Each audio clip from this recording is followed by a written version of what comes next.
இந்த நாள் இனிய நாளாயமைய எங்கள் வாழ்த்துக்கள். 5/7/2025 ஆணி 21 ஜூலை சனிக்கிழமை. இன்று தசமி, சுவாதி நட்சத்திரம். இன்றைய நல்ல நேரம் காலை 7:45 8:45 வரை, மாலை 4:45 5:45 வரை. கௌரி நல்ல நேரம் காலை 10:45 11:45 வரை, மாலை 9:30 10:30 வரை.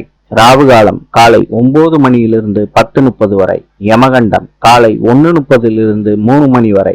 இன்றைய ராசி பலன்: மேஷம் சுபம், ரிஷபம் மகிழ்ச்சி, மிதுனம் லாபம், கடகம் அமைதி, சிம்மம் புகழ், கன்னி நட்பு, துலாம் வெற்றி, விருச்சிகம் உற்சாகம், தனுசு சுபம், மகரம் நிறைவு, கும்பம் கவனம், மீனம் நன்மை. இந்த நாள் இனிய நாளாயமைய எங்கள் வாழ்த்துக்கள். நாளை சந்திப்போம்.